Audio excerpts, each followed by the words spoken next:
Continuando con lo que habíamos visto, vamos a ver un segundo ejemplo, la función de Dirichlet.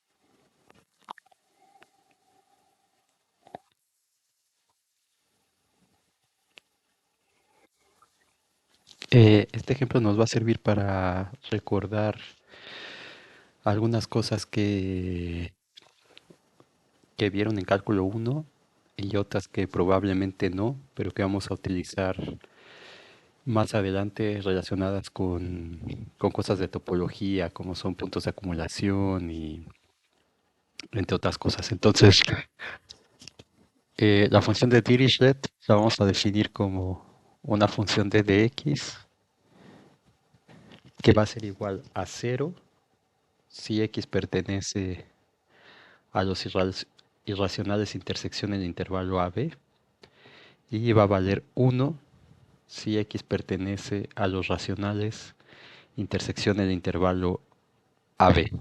Entonces, de esta manera, la función de x es una función que va del intervalo compacto AB en los reales. Y esta es una función acotada claramente. Entonces vamos a intentar hacer una representación de esta función, que es una función que no es continua. Entonces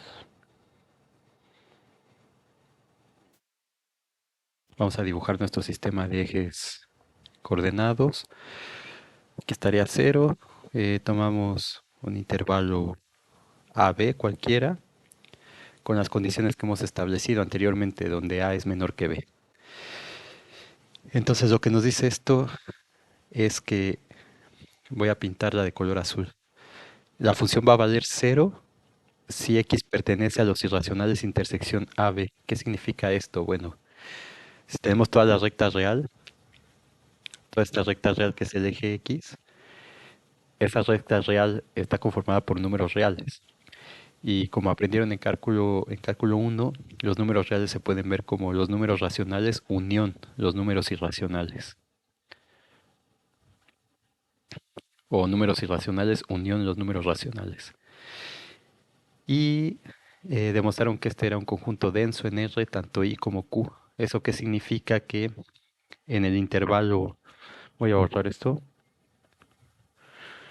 eso significa que en el intervalo AB tenemos una infinidad no numerable de números irracionales y tenemos una infinidad numerable de números racionales. Entonces, dicho esto, la función vale 0 si x pertenece a I intersección AB. Entonces, toda la recta tiene números irracionales, pero solamente nos vamos a concentrar aquí, en el intervalo AB. Entonces, por eso está esta notación así. Este conjunto, es todos los irracionales en la recta intersectados con el intervalo AB. Entonces, eso traducido al español significa que vamos a tomar todos los irracionales que están en el intervalo AB solamente. Y para esos números irracionales la función vale 0. Entonces, ¿qué significa eso? Que vamos a tener el ano, perdón. Em,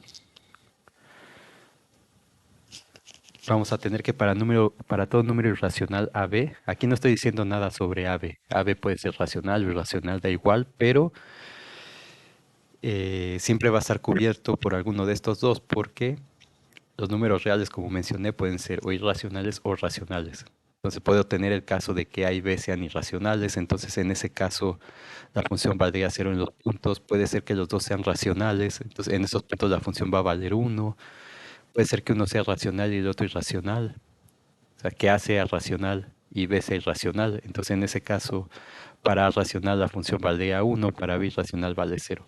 Entonces es totalmente irrelevante.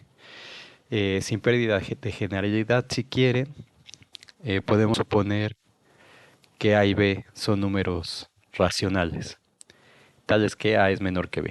Entonces, si pongo ese caso, puedo poner cualquiera de los otros y el análisis va a ser el mismo. Por eso pongo esto de sin pérdida de generalidad. Entonces, en todos los números irracionales entre a y b, la función vale 0. Entonces voy a pintar puntitos, pero evidentemente como el conjunto de números irracionales es un conjunto cuya cardinalidad es la misma que todos los reales, quiere decir que tengo un infinito no numerable aquí, tantos como números reales hay en la recta. Entonces, por eso digo que íbamos a intentar representar, no exactamente. Entonces, en cada punto de la recta voy a tener un cero, porque entre dos racionales siempre hay un irracional, entre dos irracionales siempre hay un racional, entre un racional y un irracional siempre hay un racional y un irracional, etcétera. Y entonces en este conjunto de aquí también va a haber un montón de números racionales, un conjunto numerable. Entonces para todos esos puntos, incluido el a y b que estamos suponiendo que son racionales, la función vale 1. Y entonces va a haber un montón de puntitos aquí también. Entonces, intuitivamente vemos que esta función de Dirichlet es una función acotada.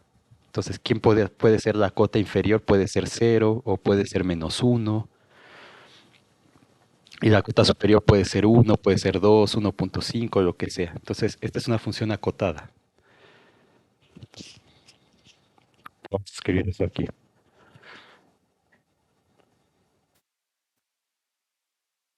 Es acotada.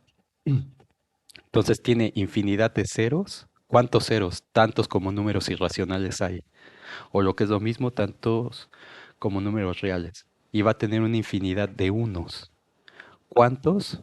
Tantos como racionales, que es un conjunto numerable. Ahora, esta función se puede demostrar que es discontinua en un número infinito no numerable de puntos. Entonces, como recuerdan de cálculo, eh, en cualquier intervalo, por pequeño que sea, o sea, si yo tomo un intervalo aquí, siempre voy a tener números racionales e irracionales, por la propiedad de densidad de los reales. Lo que vamos a demostrar es que esta función no es integrable según Darboux o según Riemann se dice también, por lo que les expliqué en la clase anterior. Pero este va a ser un ejemplo de una función que no es Riemann integrable y es un ejemplo que van a revisar después en análisis y van a ver que esta función sí es Lebesgue integrable. Esa integral de Lebesgue es una generalización de la integral de Riemann. No vamos a entrar en detalle en eso porque lo van a ver después y no es parte de este curso. Entonces, lo que vamos a demostrar es que esta función no es integrable según Darboux o según Riemann. Entonces, vamos a recordar, primero vamos a demostrar que la función es discontinua. Es discontinua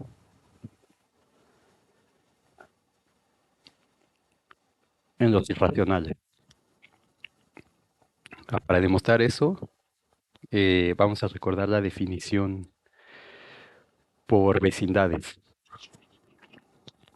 que es la definición clásica que ven en todos los cursos de cálculo 1.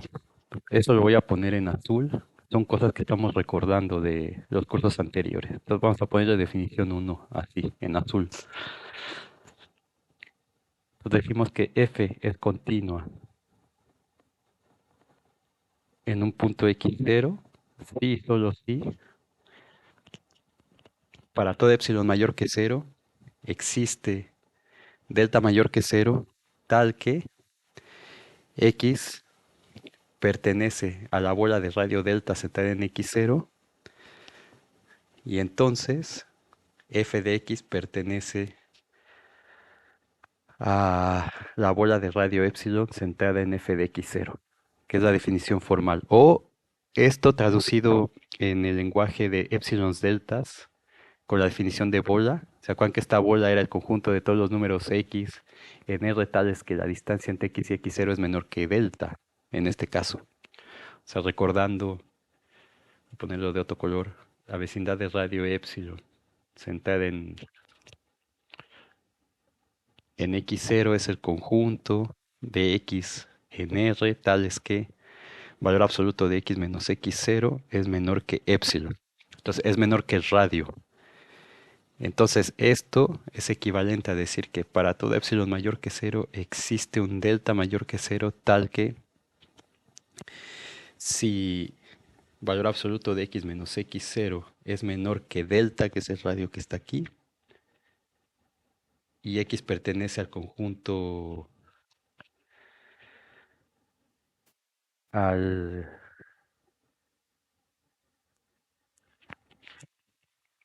x pertenece claro. Entonces esta f es una función que va de a de r en r. Entonces, y x pertenece a entonces esta bola, que sería f de x, que es un elemento de aquí menos f de x0, es menor que epsilon, que es la definición epsilon delta. Entonces lo que nos decía esta definición es que se pueden hacer que los valores de f de x estén tan cerca de f de x0 como queramos dentro de la bola de radio epsilon. Siempre que tomemos un x suficientemente cercano a x0 dentro de una vecindad de radio delta. Entonces eso eh, no lo voy a explicar a detalle porque es algo que ya revisaron en cálculo 1. Entonces viendo esto vamos a demostrar que, acá ya lo puse, que d de x es discontinua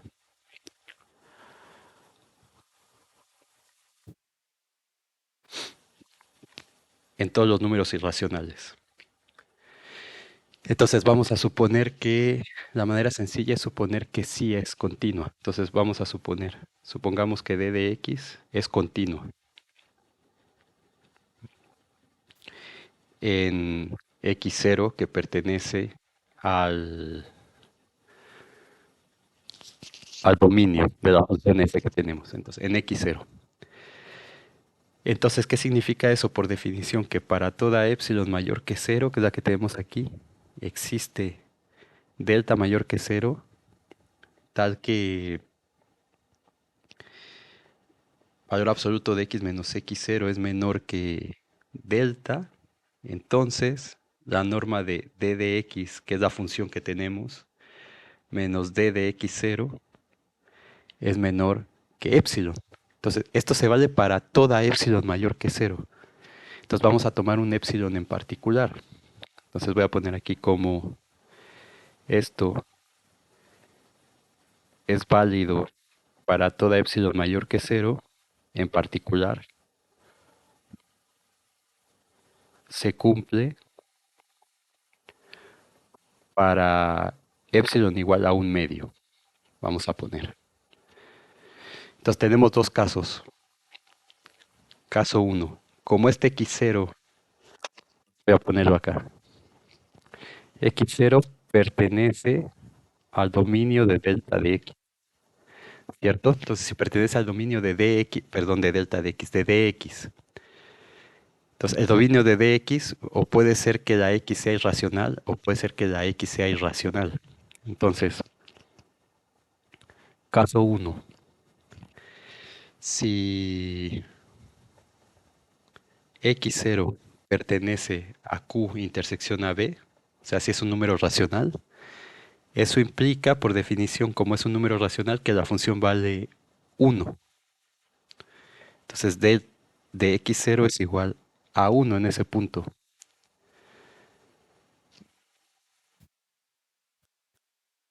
¿De acuerdo? Pero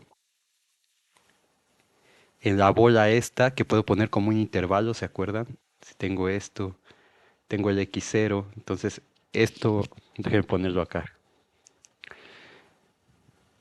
Esto que está aquí, tendría el x0 y tendría la bola de radio delta. Esta medida de aquí sería delta o este punto sería x0 más delta. Este de acá sería x0 menos delta. Pero el radio de este intervalo o de esta bola es delta. Y entonces lo que me dice esto que si tomo un x aquí, la distancia entre x y x0, esto que está aquí, cae dentro de esta bola.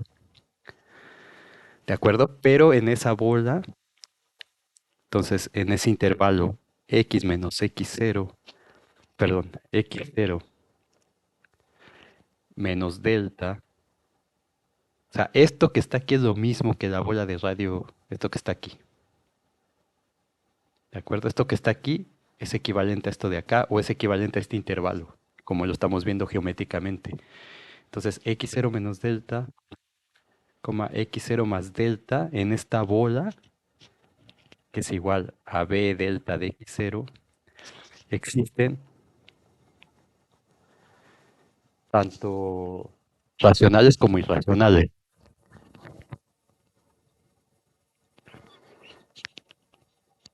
Entonces, en particular,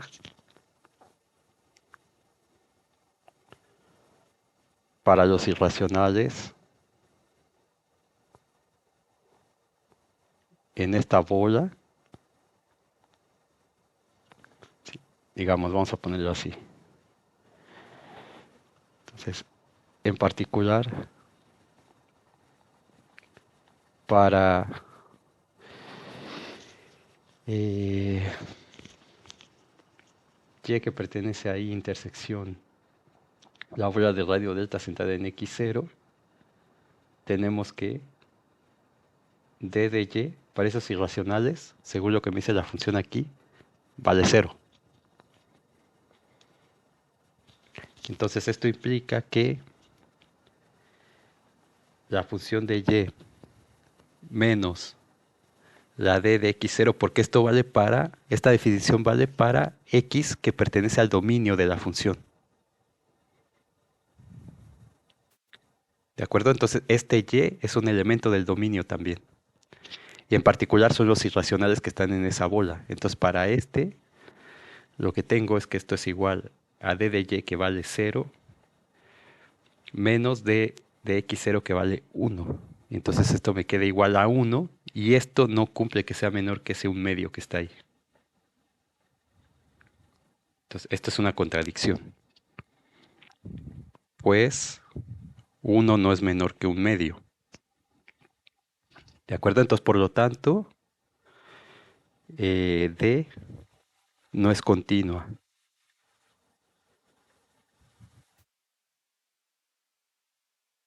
en los racionales. Entonces, de hecho, lo que vamos a ver es que esta función es discontinua en todo R. Caso número 2. Si x0 es un número irracional.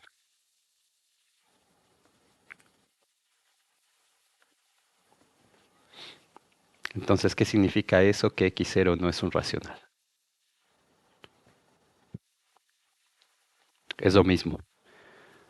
O muchas veces van a ver que a los irracionales les ponen como todos los reales menos todos los racionales. Es exactamente lo mismo. Entonces, ¿qué significa esto? Que la función de en este punto, como es irracional, ¿cuánto va a valer? Pues, según lo que tengo aquí, si son irracionales vale 0. Entonces va a ser igual a 0. Ahora, análogamente a lo anterior, pero en B delta de x0 existe al menos un, vamos a llamarle q en los racionales,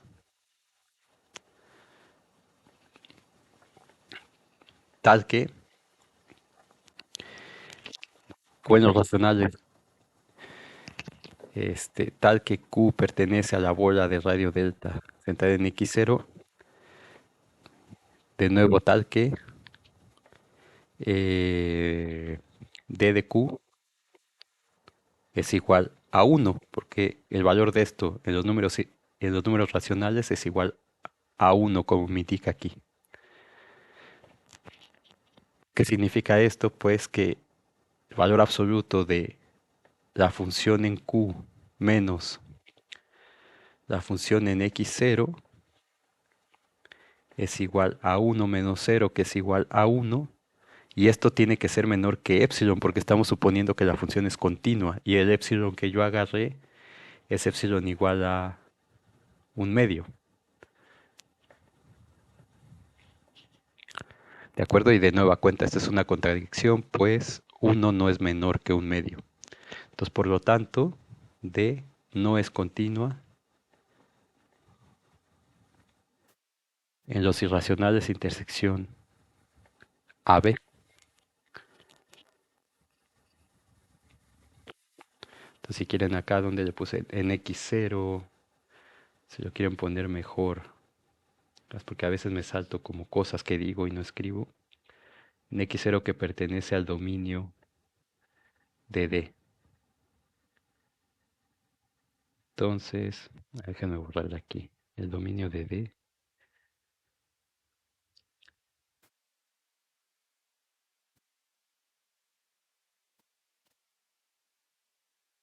Para todo epsilon mayor que cero existe delta mayor que cero, tal que pasa esto.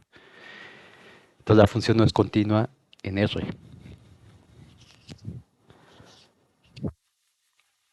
¿De acuerdo? Entonces, por lo tanto, t de x no es continua. En I, en los irracionales I, en los racionales interseccionables. Entonces no es continua en todo el dominio. Muy bien, entonces hemos demostrado que tenemos una función discontinua en todos los números reales.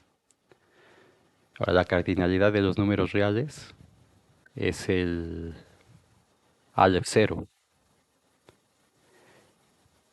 La cardinalidad de los racionales, y esta es la misma cardinalidad que los irracionales, y la cardinalidad de los racionales, perdón, aquí es Aleph 1, perdón. La cardinalidad de los racionales es la de los naturales, que es el Aleph 0. Muy bien, entonces esta cosa es discontinua en un conjunto no numerable, infinito no numerable de puntos. Entonces t de x es discontinua en un conjunto infinito no numerable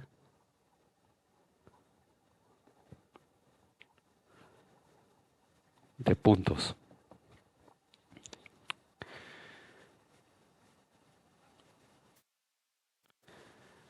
Entonces iba a comentar algo acá.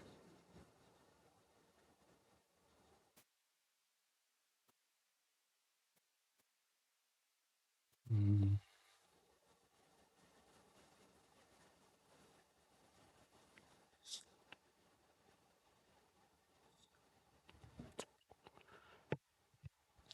y aquí porque le puse esto.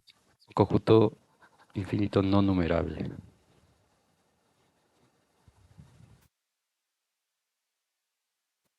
de puntos. Ahora, esto se podía demostrar. eh, Esta discontinuidad se puede demostrar de muchas formas. Entonces, como dije, eh, voy a poner otra, simplemente para tener esto fresco para lo que vamos a ver cuando veamos cuando revisemos o cuando estudiemos el teorema fuerte, que es el teorema de Lebesgue. Entonces, también está el criterio del límite.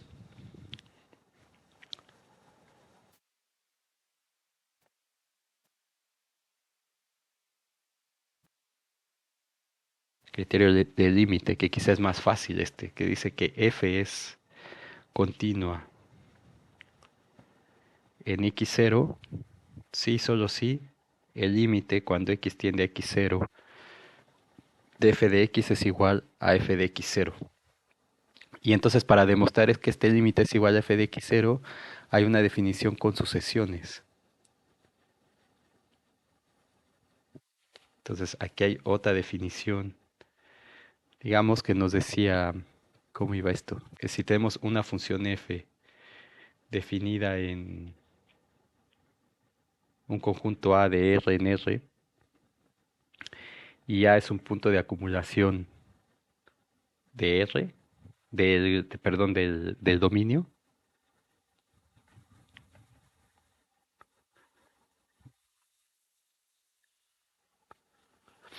de A. Entonces tenemos que el límite cuando x tiende a de f de x es igual a b, sí, solo sí. El límite cuando k tiende a infinito de f de xk es igual a b para toda sucesión no constante x de k en el dominio de A menos el punto, menos el punto A.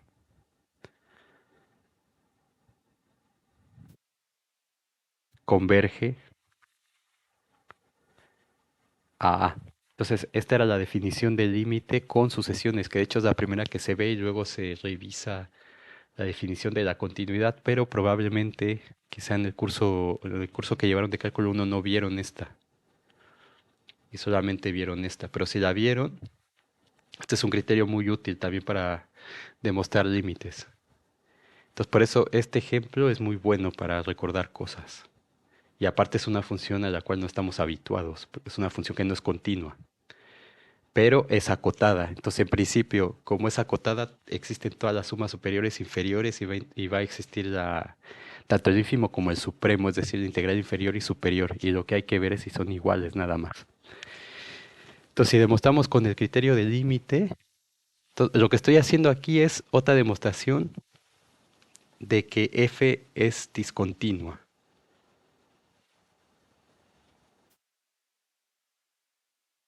De que f es discontinua, una demostración alterna, utilizando esta otra definición que nos va a ser útil después. Entonces, por eso aprovecho aquí para repasarlo.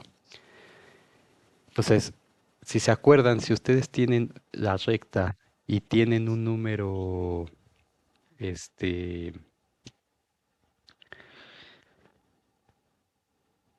un número racional,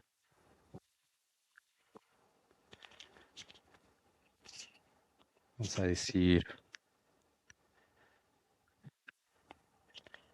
tienen un número real, Q, lo que sea. Bueno, no le voy a poner Q, vamos a ponerle R. Entonces, nosotros nos podemos aproximar a este número mediante una sucesión de números racionales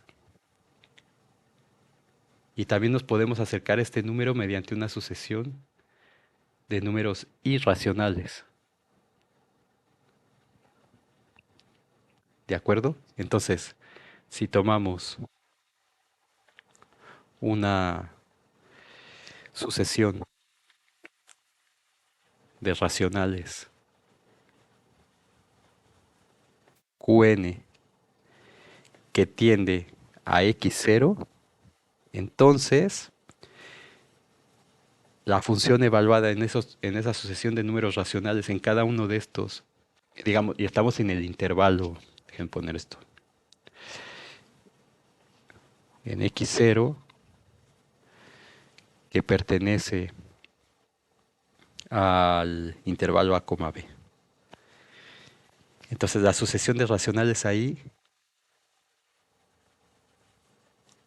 acercándonos a cualquier número real, está que este d de q de n, por definición de la función de Dirichlet, es igual a 1, mientras que si es irracional va a valer 0. Entonces esta sucesión vale 1 para todo n en los naturales.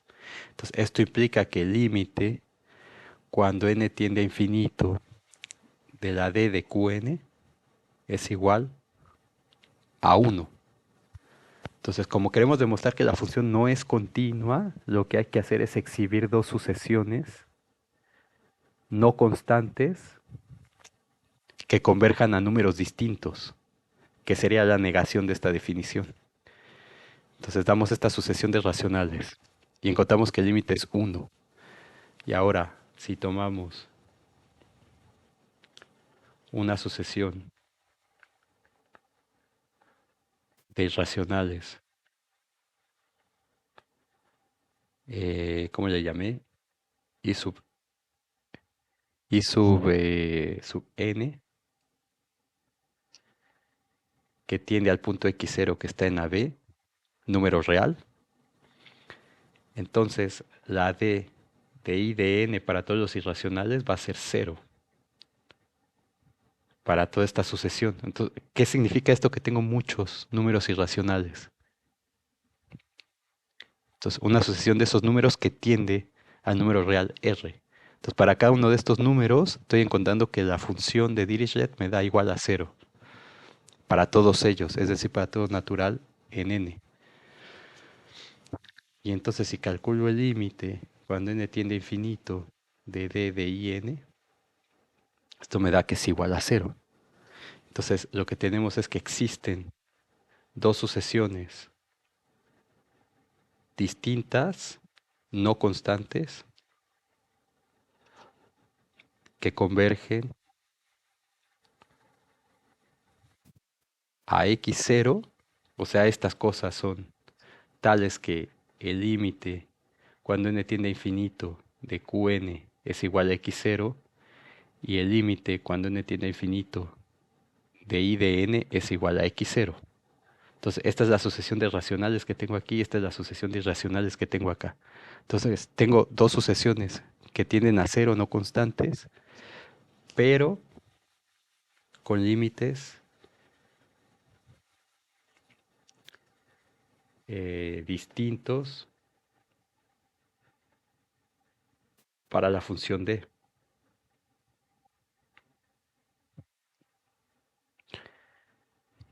Y entonces, por la definición o la negación de la definición 2,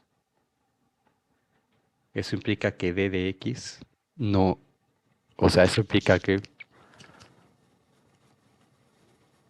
el límite cuando n tiende a infinito de d de x no existe. Por lo tanto, d de x es discontinuo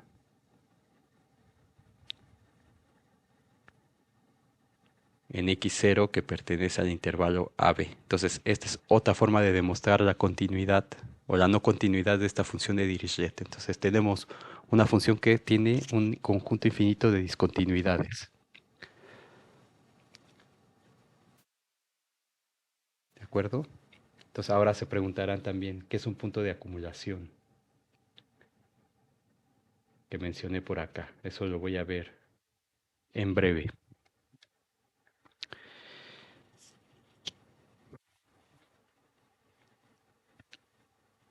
Entonces, no sé si poner... Sí, vamos a poner esta definición. Entonces tenemos definición 3, que es el punto de acumulación.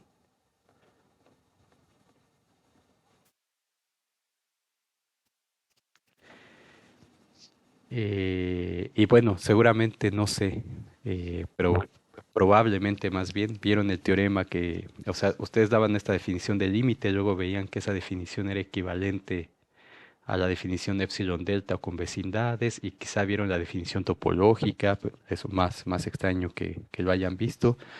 Y luego demuestran que una función es continua en todo, para todo punto aislado, la función es continua ahí. Y entonces luego la definición, y luego se ve que hay que analizar entonces las funciones en los puntos que son de acumulación. Ahora, ¿qué es un punto de acumulación? Si tenemos un subconjunto de R, digamos, no vacío, entonces decimos que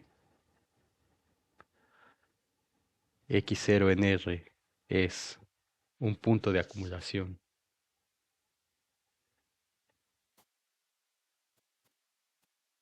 Punto de acumulación de A, si para toda delta mayor que cero, A intersección con la bola delta en x0, centrada en x0 menos el punto x0, es distinto del vacío.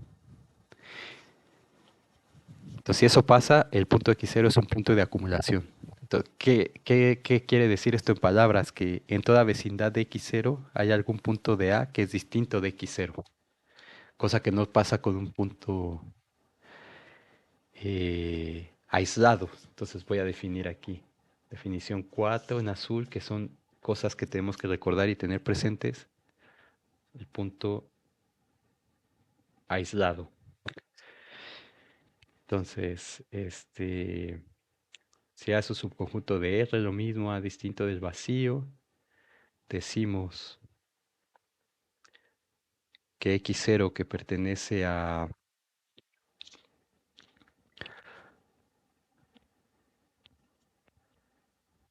bueno, acá le puse a R, que pertenece a, aquí también, perdón, x0 que pertenece a, me equivoqué ahí,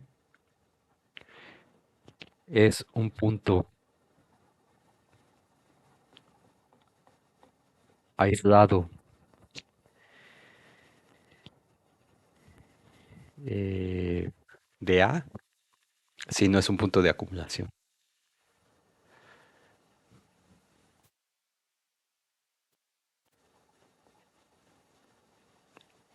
De A, entonces esto significa que los puntos de un conjunto se pueden dividir en puntos de acumulación y puntos aislados. Ahora, ¿qué significa eso? Pues es negar esta definición de aquí. Entonces, si niego esto, entonces sería, es decir, la negación del para todo sería, existe delta mayor que cero, o sea, existe al menos un delta mayor que cero tal que A intersección con la bola de radio delta centrada en x0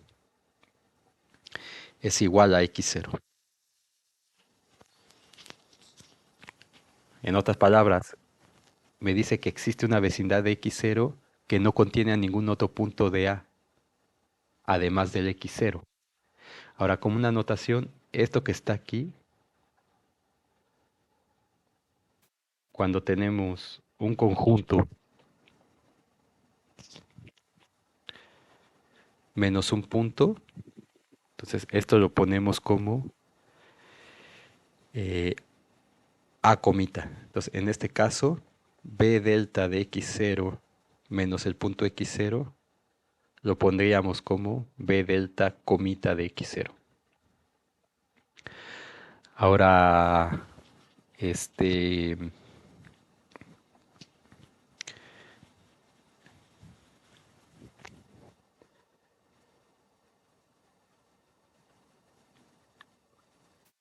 estoy pensando qué cosas son las que tenemos que probar. Pero antes de eso, vamos a entender intuitivamente qué significa esto.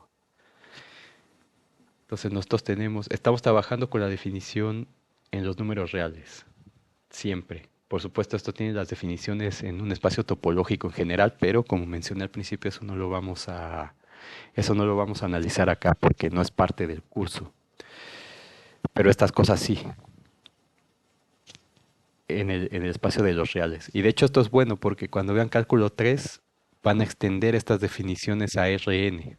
Y es prácticamente lo mismo. Y de hecho muchos teoremas que vieron en cálculo 1 se demuestran, la demostración es una calca de lo que se hizo en cálculo, para cálculo 2 o cálculo 3 es una calca de lo que se hizo en cálculo con menos variables. Para un resultado en varias variables, la demostración es la misma que la que se hizo formalmente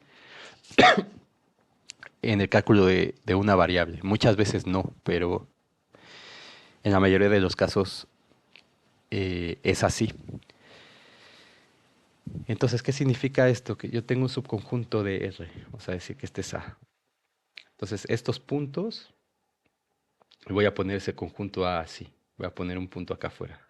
Entonces, el conjunto A consta del intervalo, vamos a decir, AB y el punto C, unión el punto C. Entonces, lo que dice esta definición es, si yo tomo cualquier punto en A, entonces este A y este B no están en el conjunto A. Entonces, si tomo cualquiera acá adentro, vamos a decir que este es x0, entonces va a ser de acumulación sí para toda delta que yo dé, o sea, si doy una delta muy grande, por ejemplo, una delta muy grande, este A intersección con esa bola de radio delta menos x0, es decir, esta bola o este intervalo grande intersectado con el conjunto A, me daría todo esto. Menos este punto que no estoy tomando. Entonces, este punto lo dejaría como huequito y me daría todo esto. Entonces, evidentemente, eso es distinto del vacío. Entonces, este punto x0 es un punto de acumulación. Entonces, quiere decir que está rodeado por muchos puntos alrededor. Ahora, no basta comprobarlo para una delta, tiene que ser para toda. Entonces, si yo voy haciendo la delta más chiquita, entonces tendría esta vecindad, la intersección de esta bola con A, quitando el x0, serían todos estos puntos de aquí. Es distinto del vacío. Y no importa qué tan pequeña yo haga esa delta, siempre van a haber puntos distintos de x0 en la intersección. ¿Por qué? Por la propiedad de densidad de los números reales.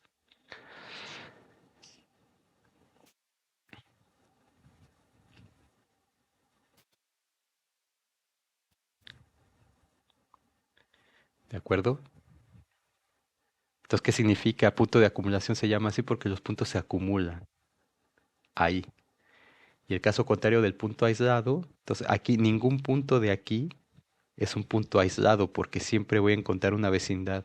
O sea, para toda delta siempre voy a encontrar puntos distintos del x0 aquí, la intersección con el conjunto A.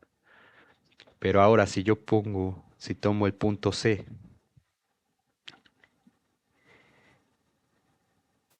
entonces si yo agarro esta delta muy grande, la intersección va a tener puntos que no están en C. Pero existe una delta, por ejemplo esta, tal que la intersección del conjunto A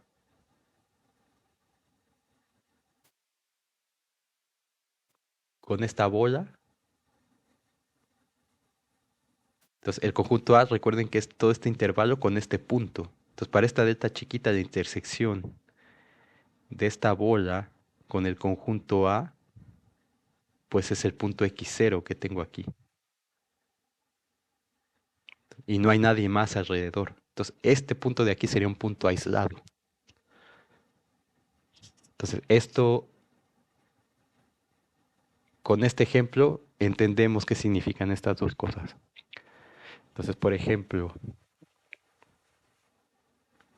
esto lo estoy poniendo en azul porque, como mencioné, el ejemplo de la función de Dirichlet es bueno porque nos da pie a recordar muchas cosas que ya han estudiado y si no las han estudiado, son cosas que vamos a necesitar para más adelante.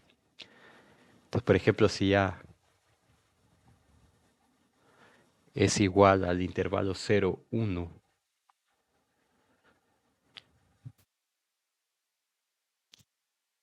entonces el 0 y el 1. Entonces, el conjunto de puntos de acumulación que se denota así, déjenme ponerlo. Bueno, lo voy a poner acá. De A es el conjunto de puntos de acumulación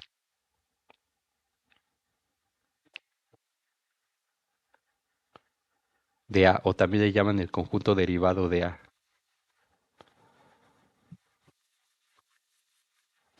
Conjunto derivado de A. Entonces, y eso me hace ver que me equivoqué en la definición de acá y estaba bien como lo tenía. ¿Dónde está? Punto de acumulación. Decimos que x0 en R sí estaba bien. En R, no en A. Entonces aquí, ¿quién sería el conjunto de puntos de acumulación? Ah, pues son todos los puntos en R. Si yo me pongo aquí en el -1, ese no es de acumulación porque hay, este, sería un punto aislado y ni siquiera pertenece a, no es de acumulación. Pero todos los que están adentro sí. Entonces en principio sería el intervalo 0, 1, pero los extremos, este 0 que está en los reales, yo puedo tomar una bola de radio delta y no importa qué tan chiquita sea la delta, siempre voy a encontrar puntos del conjunto aquí, quitando el 0, que no está de hecho en el conjunto. Entonces ese 0 es un punto de acumulación. Y este 1 también. Entonces el conjunto de puntos de acumulación del conjunto A es el mismo conjunto A, pero incluyendo los extremos. ¿De acuerdo? Y eso es porque en este punto, aunque no pertenece al conjunto, todos los puntos de ese conjunto se acumulan alrededor de él. Entonces, por eso aquí en la definición sí estaba bien, es los x0 que pertenecen a R. Y acá serían los x0 que están en A. Entonces está bien. Entonces, como podemos ver aquí, el conjunto de puntos de acumulación no necesariamente coincide con el conjunto original. Ahora, por ejemplo, otro conjunto un poquito más complicado sería el conjunto de los 1 entre n, tales que n es un número natural. Entonces, ¿quién sería el punto de acumulación ahí? Si es que tiene puntos de acumulación. Ah, pues mi conjunto es, si yo tengo aquí el 0, por acá tengo el 1. Entonces, este conjunto consta de n igual a 1. Siempre los naturales nosotros lo vamos a tomar desde 1, sin incluir al 0. Entonces, si n vale 1, este vale 1. Si n vale 2, vale un medio. Si n vale 3, vale un tercio, un cuarto, un quinto, un sexto, etcétera. Entonces, ¿qué significa esto? Que los elementos del conjunto A en este caso sería el 1, el un medio, el un tercio, el un cuarto, el un quinto. Entonces, estos puntos, conforme la n se va haciendo más grande, se van acercando al 0. Entonces, en este caso, si yo analizo qué pasa con el un medio, por ejemplo, si yo hago una delta muy chiquita, que recuerden que la definición, insisto, es para toda delta. Entonces, para estos puntos aquí, por ejemplo, para el un medio, siempre puedo encontrar una delta chiquita que no incluya el un tercio. Entonces, este sería un punto aislado. Este de aquí también. Existe una delta tal que la intersección me da solamente el punto del conjunto.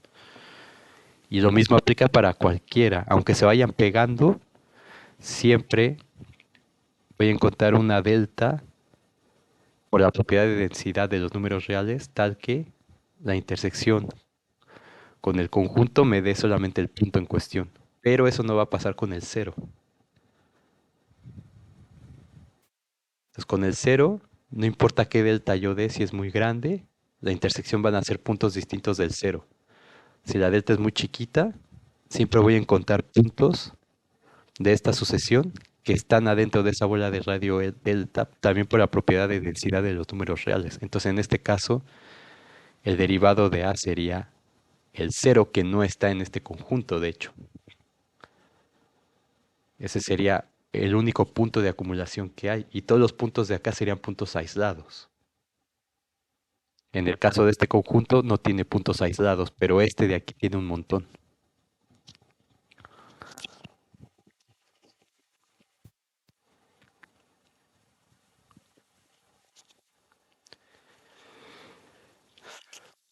Muy bien. Entonces,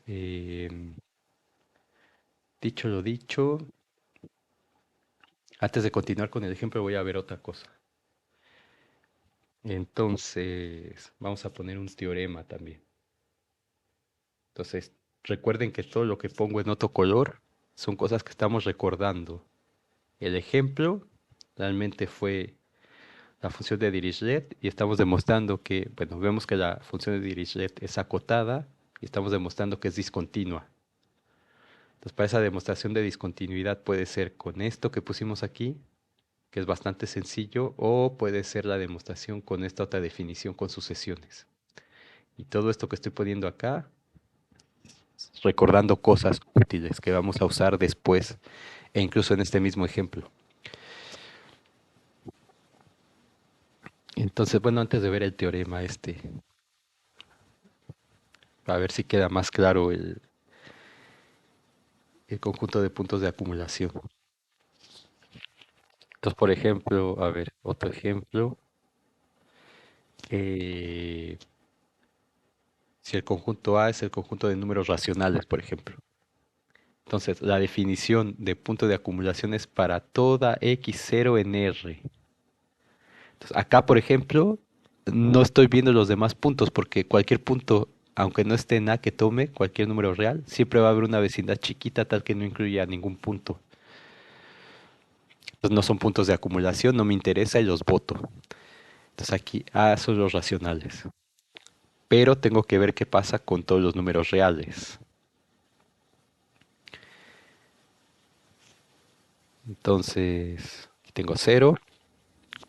Y entonces damos un punto x0 en los reales. Entonces, déjame ponerlo acá abajo.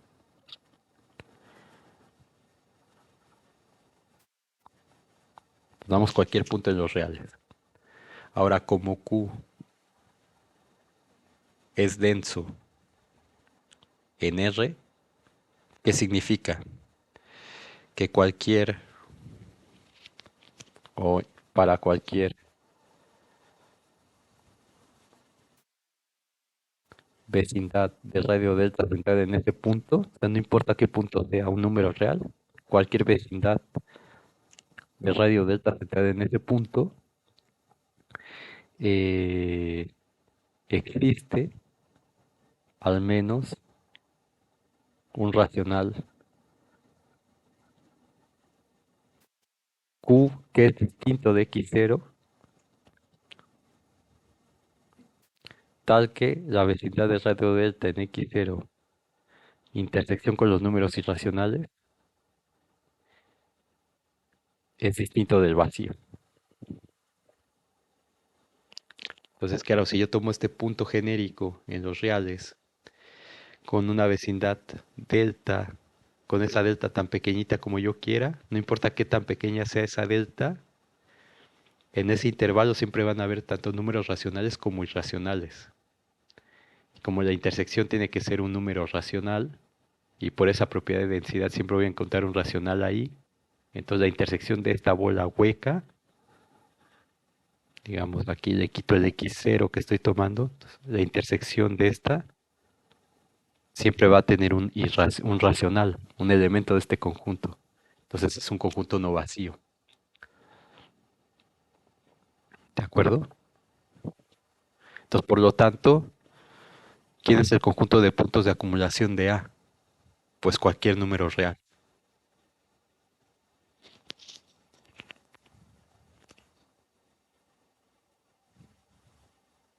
Entonces, son los reales.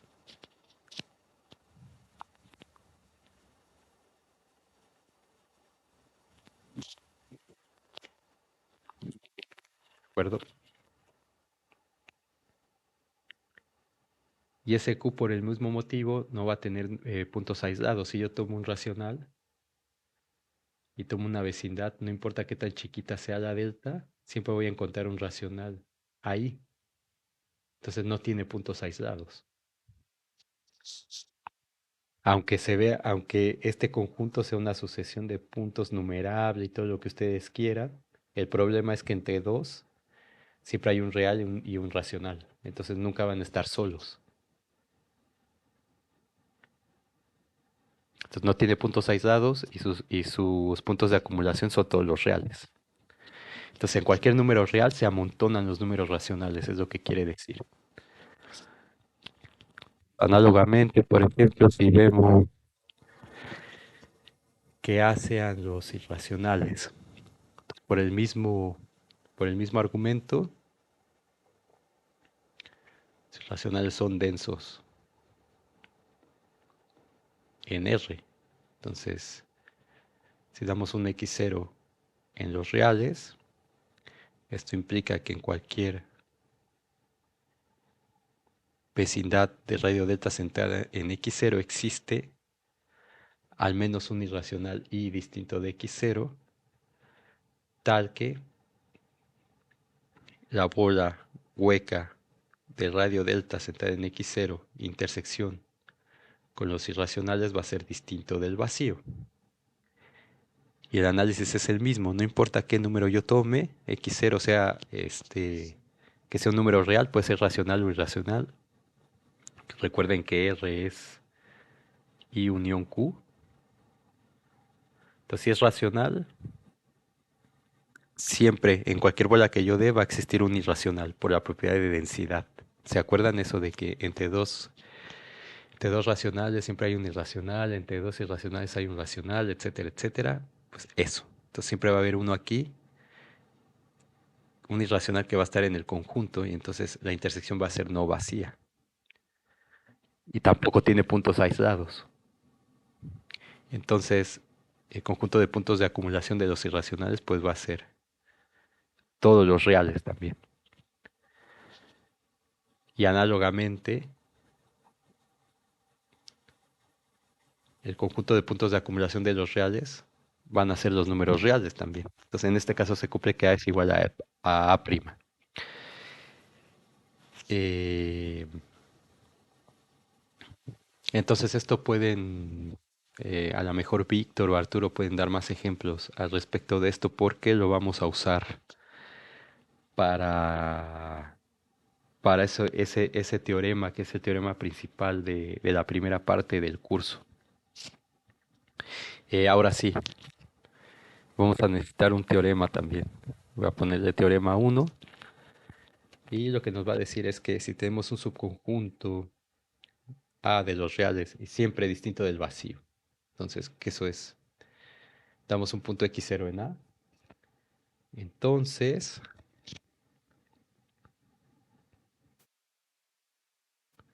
x0 es un punto de acumulación de A.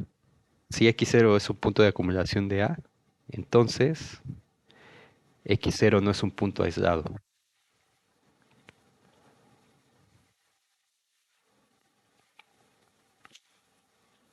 Pues si no es de acumulación, entonces no es un punto aislado. ¿Y cómo demostramos esto para irnos acostumbrando a estas cosas? Pues sea, vamos a decir, sea x0 que pertenece al conjunto de puntos de acumulación. Entonces, ¿qué significa esto? Por definición que para toda delta mayor que cero, A intersección con la bola. Ah, perdón, le puse una bolita y lo había definido con la coma, perdón. Entonces, X comita y acá también le puse bolita, no sé por qué. X comita. Y déjenme ver si por ahí tengo otra bola así con una bola esta de acá también. B comita. Ahí está. Entonces, eso significa que A intersección B comita delta en x0 es distinto del vacío. Entonces vamos a suponer que este no es un punto aislado. Entonces supongamos que x0 no es... No, perdón, supongamos lo contrario, supongamos que es aislado. Supongamos que x0 es un punto aislado.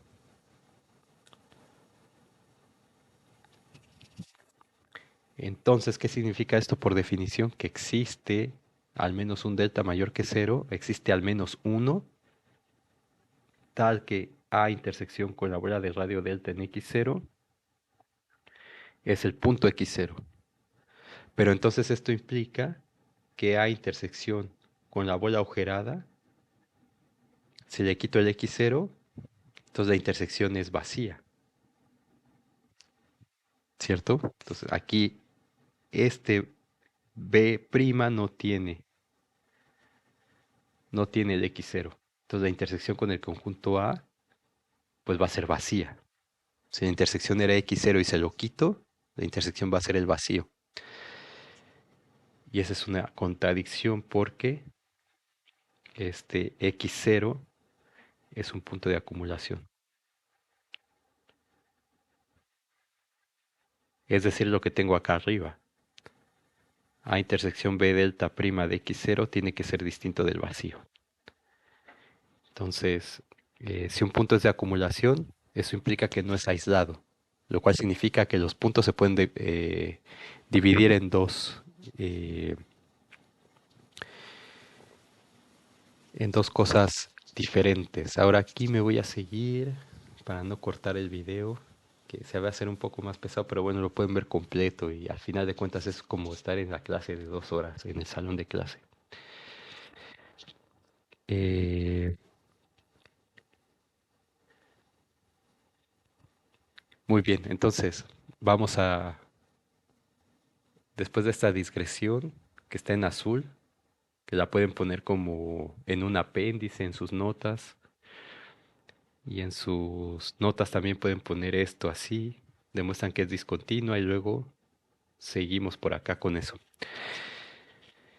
Entonces vamos a dar una partición, o sea, como d de x es acotada, eso significa, según lo que hemos discutido,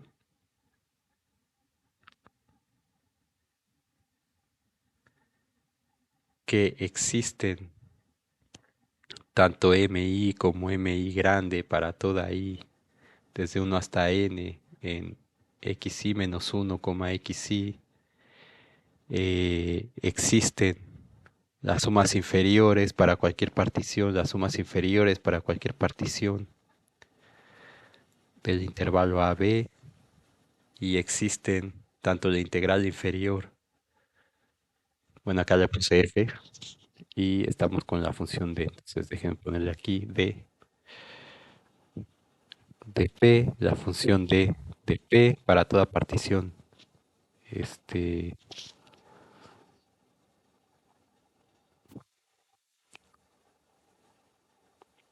Desde AB, entonces existen la integral inferior y la integral superior de AB. Entonces todo esto ya lo demostramos. Entonces vamos a calcular quiénes son estas sumas superiores, y después vamos a calcular el supremo y el ínfimo de esas cosas. Entonces, vamos a dar una partición en general porque la definición que hemos dado es para toda partición. Entonces sea P x0 hasta xn, una partición de AB. Entonces, ¿qué significa que sea una partición? Pues que x0 es igual a menor que x1, menor que xn, que es igual a b según la definición de partición. Entonces, tenemos nuestra función de Dirichlet aquí,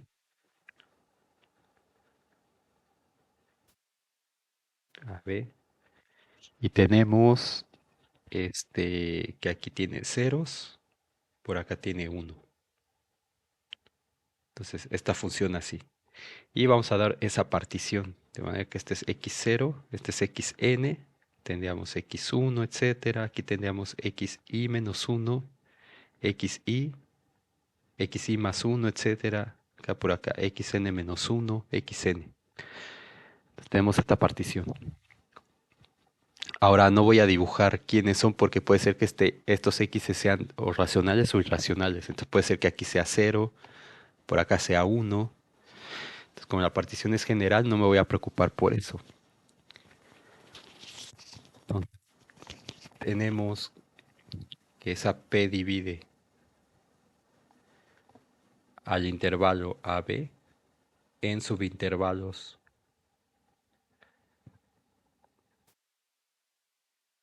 xi menos 1, xi. Para todo ahí desde 1 hasta n. Y en cada uno de esos intervalos la función sigue siendo acotada. Entonces, son intervalos de números reales.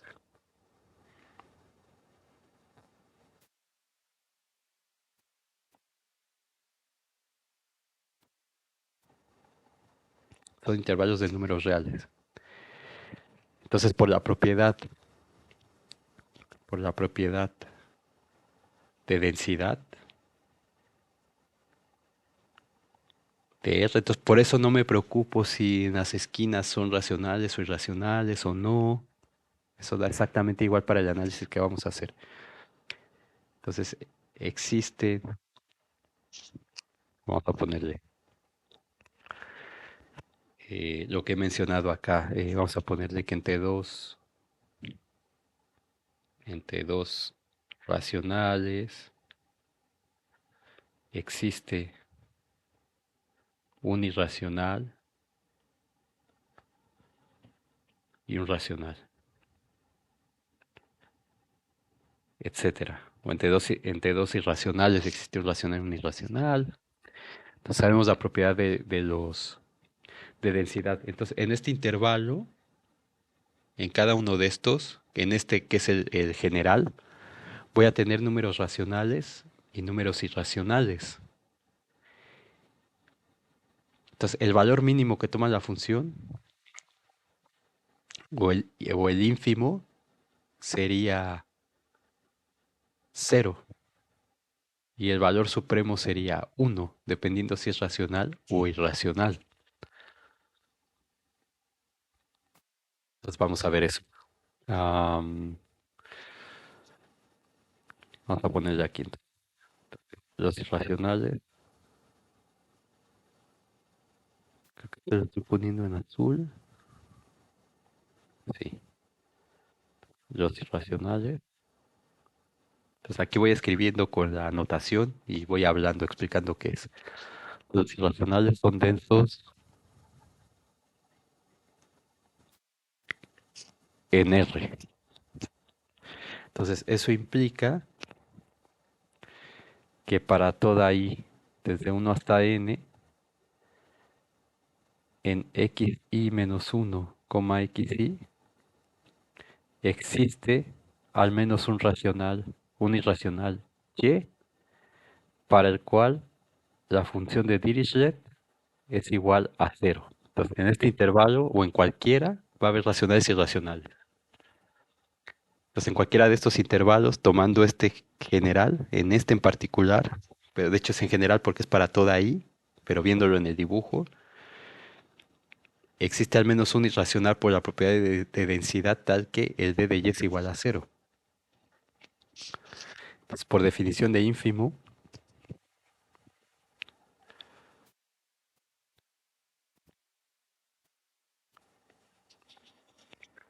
el menor valor de la función, el menor valor que la función puede tomar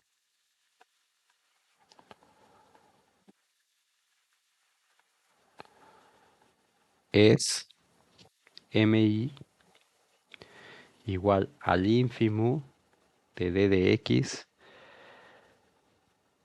tal que x pertenece al intervalo xi menos 1, xi. Entonces, como existe y en los irracionales, tal que d de y es igual a cero, eso implica que este mi tiene que ser menor o igual a d de y, que es igual a cero. Pero d de y, d de x en general, perdón, la función de Dirichlet, es mayor o igual que cero para toda x que pertenece en el dominio de la función d, es decir, que pertenece a AB. Pues sus valores son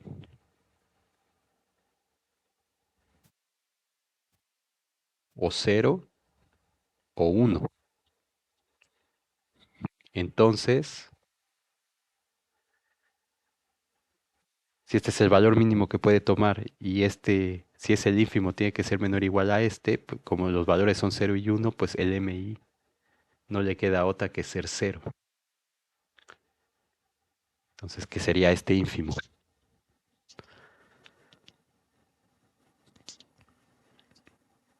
¿De acuerdo? Entonces lo que tenemos son rectángulos sin área.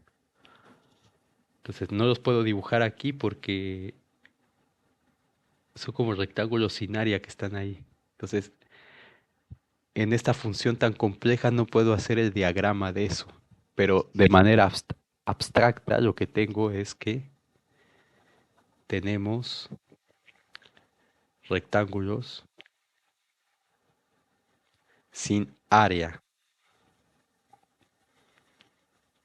¿De acuerdo? El problema es que entre dos racionales siempre hay un irracional.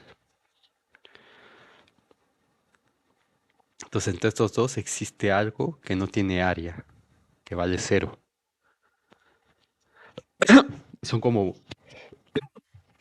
perdón, son como puntitos que no tienen área, algo así, si lo quieren pensar.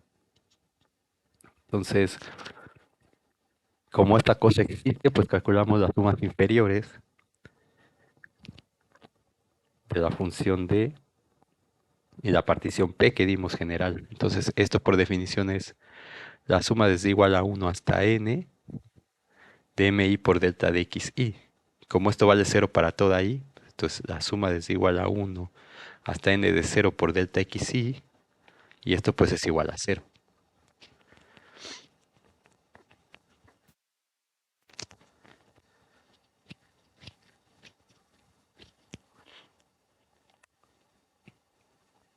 Entonces,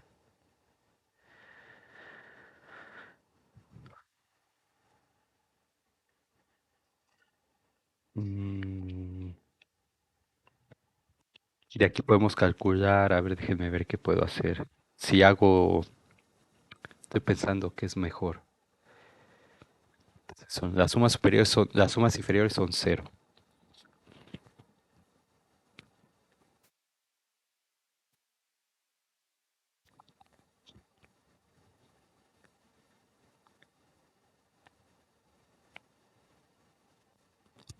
Entonces, bueno, tenemos que, voy a ponerlo aquí.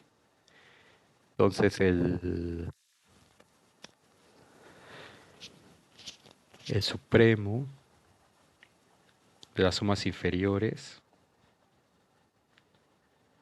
para cualquier partición de AB, pues va a ser el supremo. Todas las sumas inferiores son cero, del conjunto cero. ¿Cuál es el supremo del conjunto cero? Pues es cero. Entonces, eso significa que la integral inferior de A a B de la función D es igual a cero.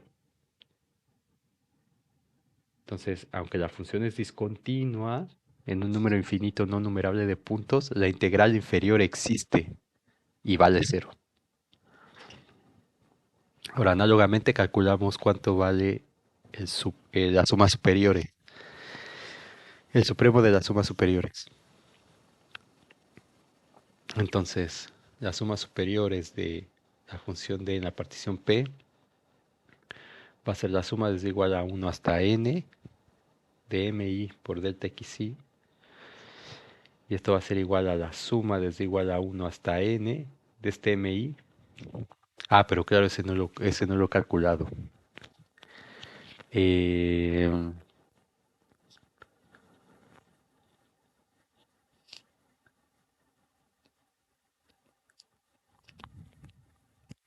a ver, voy a ponerlo para que estén igual. Digo, no tenía que hacerlo porque es un análisis totalmente análogo, pero entonces, por definición, para ponerlo igual de supremo,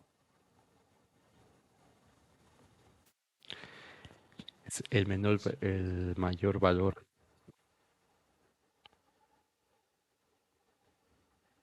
que la función puede tomar es mi mayúscula, que es igual al supremo de la función de Dirichlet, tal que x pertenece al intervalo xy menos 1, xy. ¿Cierto? Entonces, en xy menos 1, xy existe al menos un racional q, pues q es denso en R, tal que la función de Dirichlet evaluada ahí es igual a 1 para toda i desde 1 hasta n. ¿De acuerdo? Entonces, ¿qué significa eso? Que como existe q en q, tal que d de q es igual a 1 y el mi es mayor o igual que 1.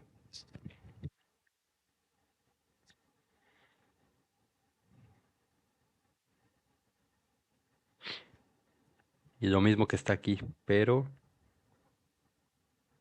t de x es igual a 0 o 1. No voy a ponerlo igual que lo puse ahí. Pero d de x es mayor o igual que 0 para todo x en AB de q. Pues sus valores son lo mismo. Pues sus valores 0 o 1. Y entonces eso implica que a esta cosa por definición de supremo no le queda más que ser igual a 1. Mi es igual a 1 para toda i desde 1 hasta n. Entonces tenemos rectángulos de área 1.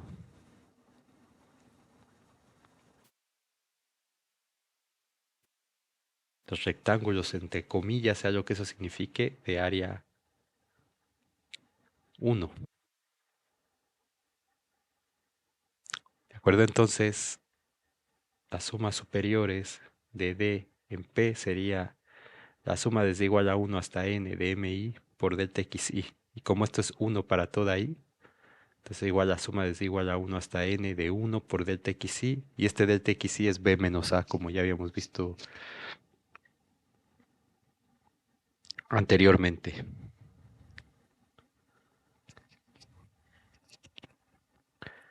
¿De acuerdo? Entonces, esto para cualquier partición P de AB.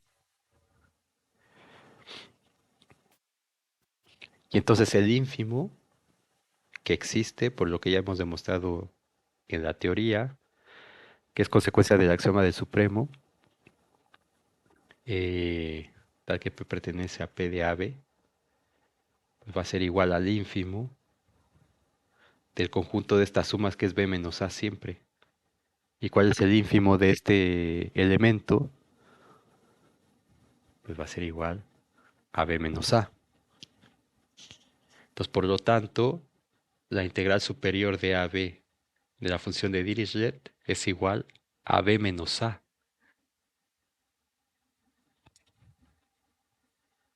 por 1. Entonces, ¿qué significa eso geométricamente? Que las sumas superiores son todo este rectángulo de área B menos A por la altura 1 me da el área de todo este rectángulo. Eso es lo que hemos encontrado aquí. Mientras que las sumas inferiores son 0.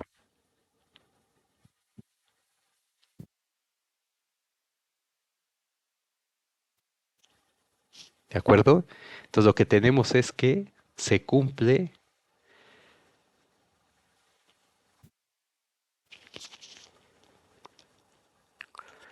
tenemos que se cumple que, ¿dónde está la integral? Que la integral inferior de AB de D es menor o igual que la integral superior de AB de D. Es el resultado previo que habíamos demostrado que el, el supremo, que el supremo de A es menor o igual que el ínfimo de B. ¿Se acuerdan? Eso lo vimos en la clase anterior. Entonces el supremo de A es menor o igual que el ínfimo de B. Y ahora para que sea integrable, estos tienen que ser iguales, pero este, se sigue que 0 es menor que B menos A, o sea, no son iguales. Es decir, B menos A es distinto de 0. Según la definición de integrabilidad que vimos antes, no me acuerdo el número. Ah, bueno, no lo tengo acá. Este, la función de Dirichlet no es Darboux integrable o Riemann integrable. Entonces, un ejemplo de esos extraños, nos hemos encontrado que una integral es el área de todo este rectángulo, mientras que la otra es este. No tiene área. Entonces, es una función que no es integrable. Ahora, la función delta de x es discontinua en un conjunto infinito, no numerable, de puntos.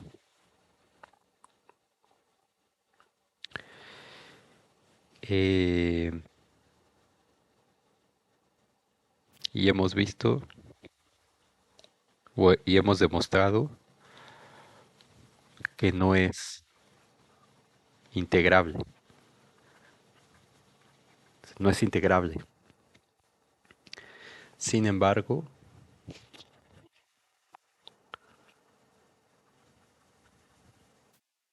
sí va a ser Lebesgue integrable. Entonces esto se ve en teoría de la medida.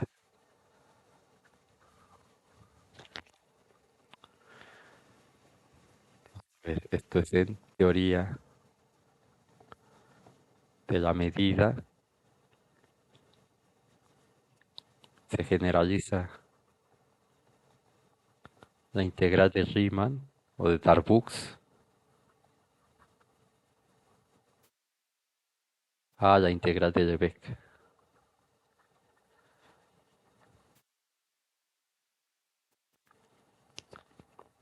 Entonces, la integral de Lebesgue es una generalización de la integral de Riemann. Y el proceso es similar, pero en vez de hacer las particiones como las hemos hecho así sobre el eje X, se hacen sobre el codominio de la función.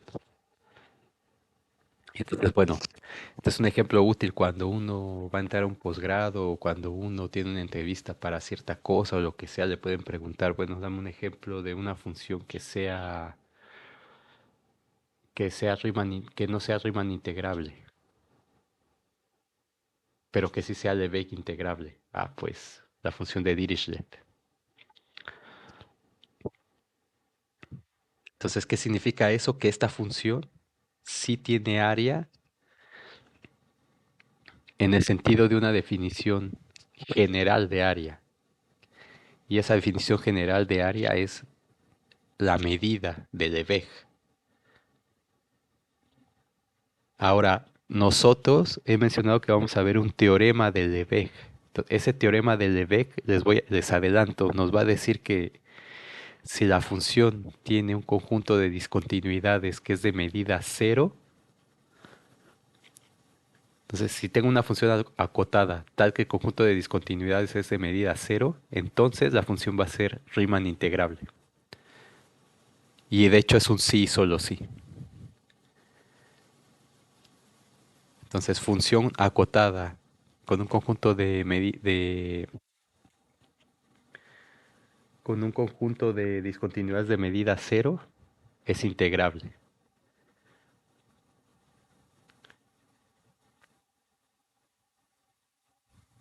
¿De acuerdo? Y si una función no es integrable, entonces el conjunto de discontinuidades no es de medida cero. Y justamente este conjunto de discontinuidades que tenemos aquí son todos los reales, que es un conjunto infinito no numerable. Entonces, en cálculo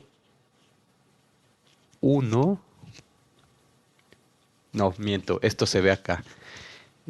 Vamos a demostrar que un conjunto infinito numerable tiene medida cero, sea lo que eso signifique, lo vamos a ver a detalle en su momento. Entonces, eso significa que si tengo una función que es discontinua en todos los racionales, por ejemplo,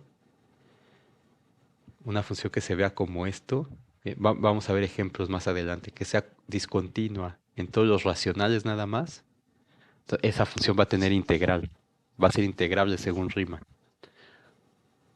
Si es discontinua, por ejemplo, en todos los naturales, la función va a ser integrable según Riemann.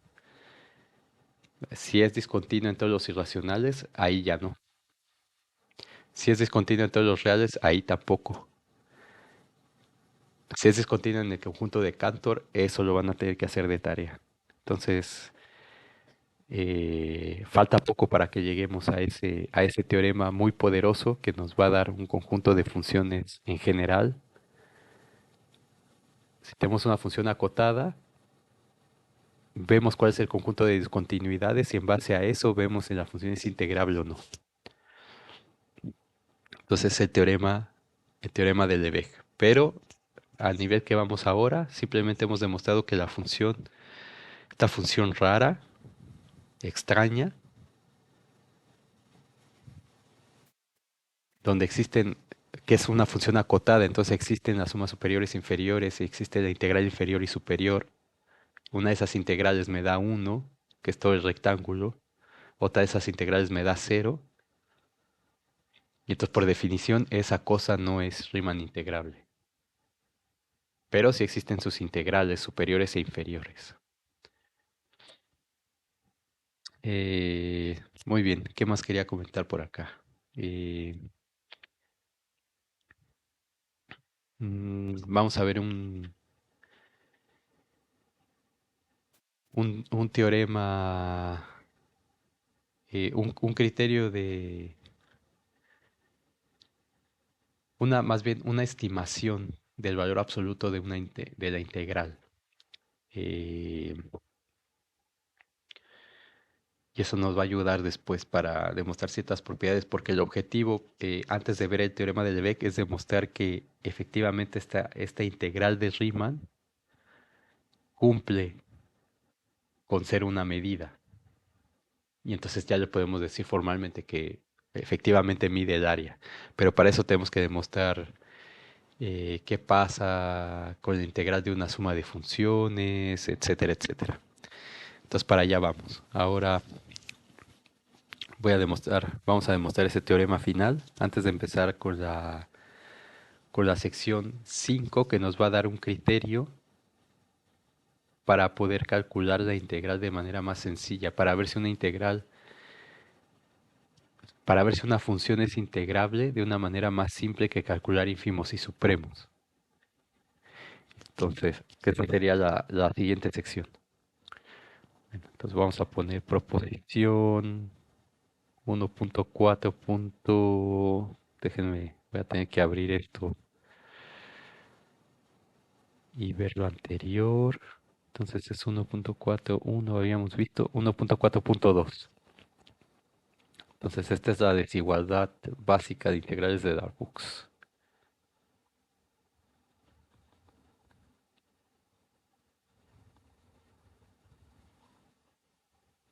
Integrales de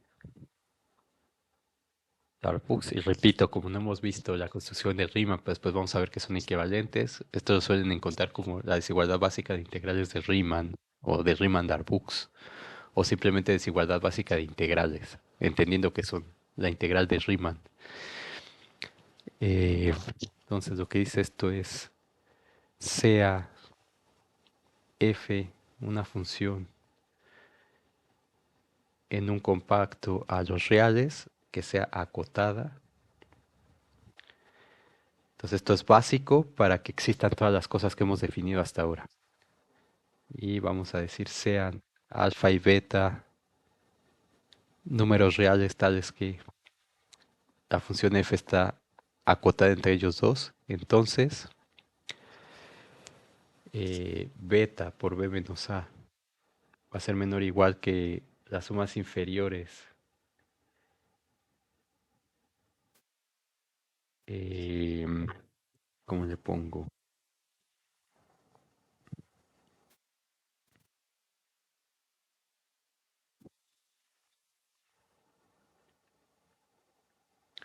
Que las sumas inferiores de f en p, eso va a ser menor o igual que las sumas superiores de f en p, eso va a ser menor o igual que alfa por b menos a.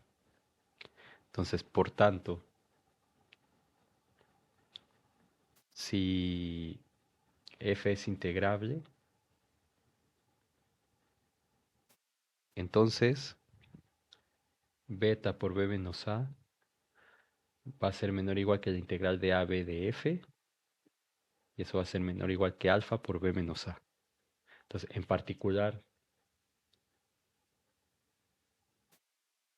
si el valor absoluto de f es menor o igual que alfa, entonces se va a cumplir que el valor absoluto de la integral de AB de f va a ser menor o igual que alfa por b menos a.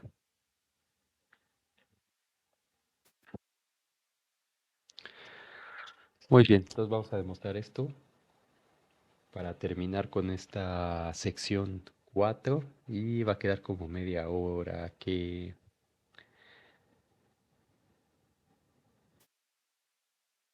bueno, ya veré cómo recuperamos eso, pero igual puede ser que hora y media esté bien, o 1 hora 40. Entonces, como f está entre alfa y beta, para toda x en los números reales, vemos que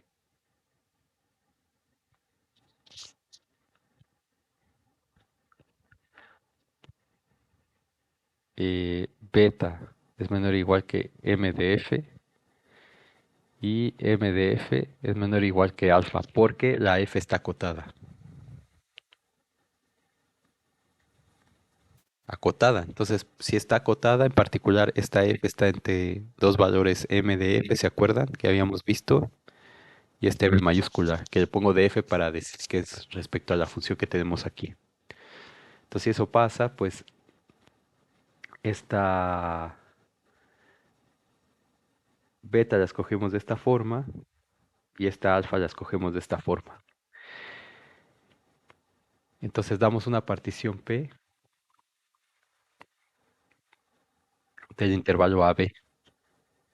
Entonces, de manera análoga, que no lo voy a repetir, a la proposición 1.4.1,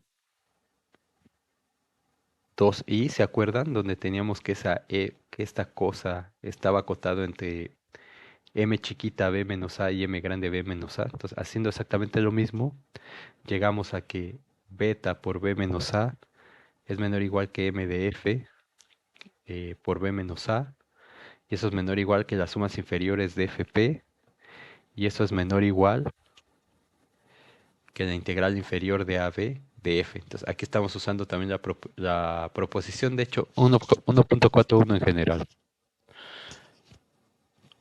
Pero bueno, acá, proposición 1.4.1i. Y también tenemos que la integral superior de AB de f es menor o igual que s arriba de f en p, y eso es menor o igual que m mayúscula de f de b menos a, y eso es menor o igual que alfa por b menos a. Entonces, como f es integrable, ¿dónde está? Entonces tenemos esta cosa de aquí, y como f es integrable, entonces la integral superior de AB de f es igual a la integral inferior de AB de f. Y ahora esto, habíamos demostrado que el supremo de las sumas inferiores era menor o igual que el ínfimo de las sumas superiores. Entonces esto de aquí es menor o igual que esto, en principio, pero como es integrable son iguales. Entonces esto es igual que esto. O sea, tengo esta serie de desigualdades. Esto menor o igual que esto, menor o igual que esto, menor o igual que esto, y esto es igual a esto, que es menor o igual a este, menor o igual a este y menor o igual que este.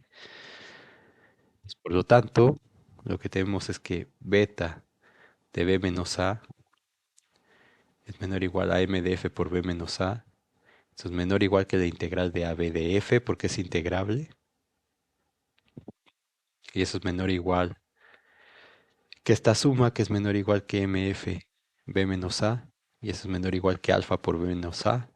Entonces de aquí llegamos a que beta de b menos a es menor o igual que la integral de ab de f, y eso es menor o igual que alfa por b menos a. Entonces demostramos esta parte de aquí. Y ahora sí, entonces vamos a poner en particular,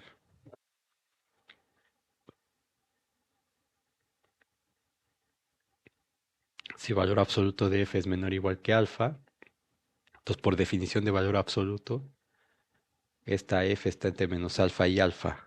Entonces tomamos beta igual a menos alfa en esta ecuación, vamos a decir 1 en 1. Y entonces, ¿qué obtenemos? Que menos alfa b menos a es menor o igual que la integral de ab de f. Esto es menor o igual que alfa por b menos a.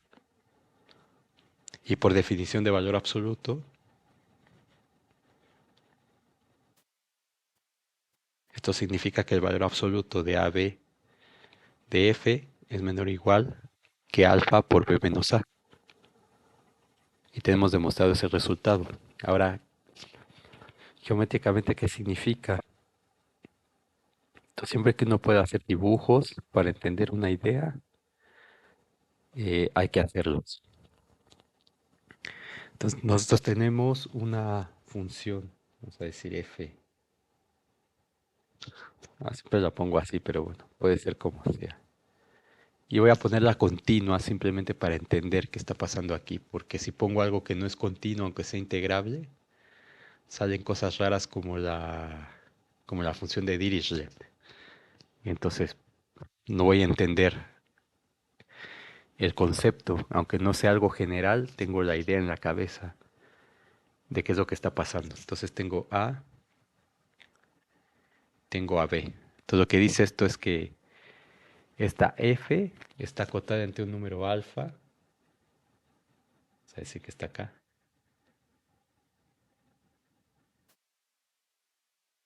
número alfa y un número beta, que está por acá. Déjenme poner un poquito más grande la línea. Arriba ahí. Y tenemos esta beta por acá.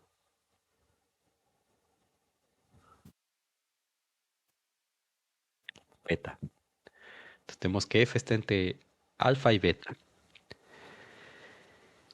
Y lo que me está diciendo esto es que eh,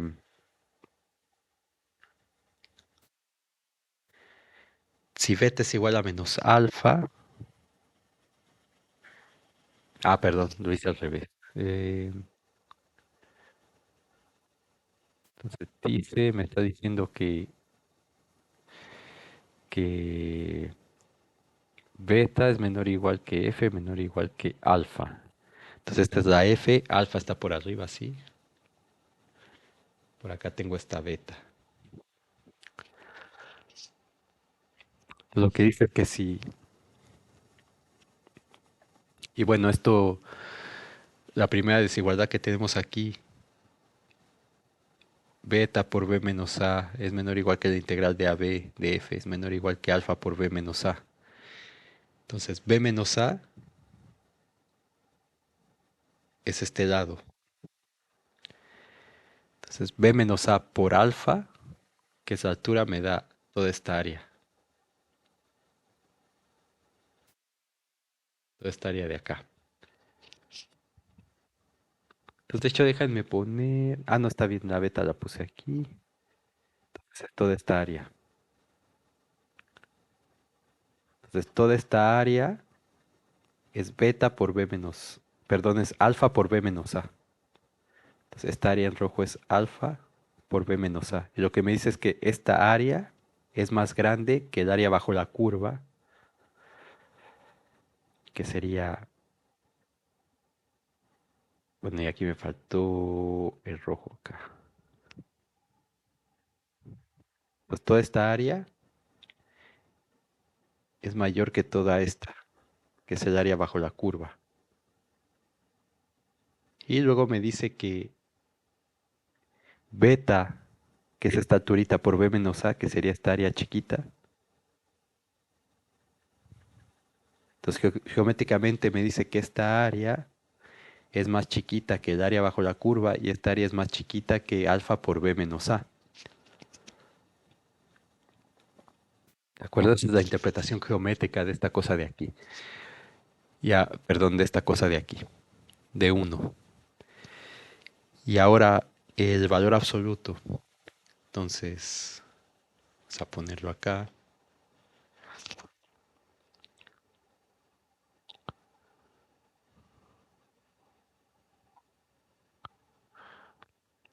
Y compite la función así. Aquí tengo AB.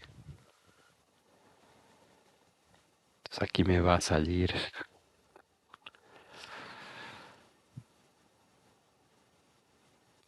Acá voy a poner, acá tengo Y. Entonces tengo alfa. Voy a decir que sea esta de aquí. Entonces me dice que si beta es igual a menos alfa, es decir, que saco por acá, menos alfa y alfa. Entonces lo que me dice es que el valor absoluto de la integral es menor o igual que alfa por b menos a. Entonces alfa por b menos a sería todo esto. Y ahora en este caso el valor absoluto sería el área bajo la curva. Entonces aquí hay una cuestión que no hemos definido, qué significa que esta función esté por abajo. Entonces si yo pongo, si esta función fuera menos f por abajo, el área sería esta de acá y cuando la subo, el área me queda como positiva. Pero claro, no hemos hablado de un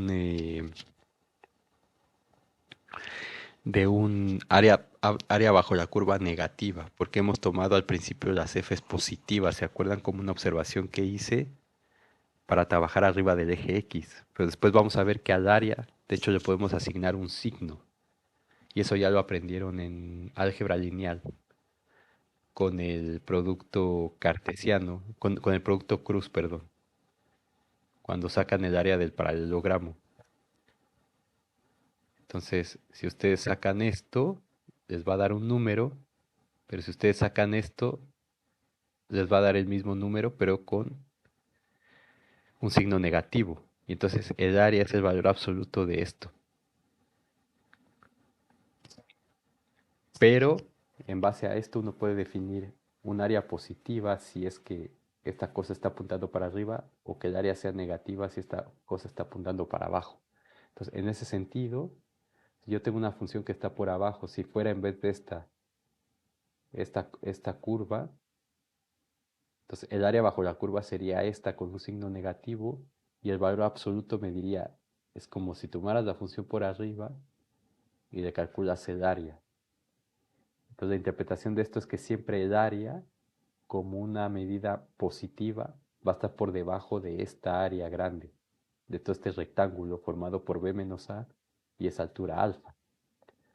Entonces, como todo lo que hemos visto es algo muy intuitivamente fácil de comprender, pero eh, un poco tedioso, complicado de demostrar, aunque no tanto como ya hemos visto ahora. Entonces, con esto terminamos la parte número 4 y en la siguiente clase, en la clase de mañana vamos a empezar a ver un criterio que nos va a facilitar demostrar si una función es integrable o no. Y vamos a hacer el cálculo de la integral de ciertas funciones. Ya hicimos el cálculo de la integral de una función constante. Ah, bueno, no aquí, en la clase anterior, que nos daba el área del rectángulo. Hemos visto un caso complejo que es la función de Dirichlet, que no es integrable, pero después vamos a ver qué pasa con la función, con la recta, qué pasa con una parábola, y de hecho ustedes van a ver qué pasa con una función x a la m, en general, en su tarea me parece que está. Entonces, de hecho, voy a comentar en su momento esta cosa, también voy a comentar, pero no lo vamos a ver, pues da pie a muchas cosas de análisis. Entonces, bueno, lo voy a comentar en su momento. Y bueno, después vamos a ver las propiedades de la suma, a ver que la integral es una función lineal, etcétera, etcétera. Pero bueno, vamos poco a poco. Entonces con esto terminamos la clase número 8.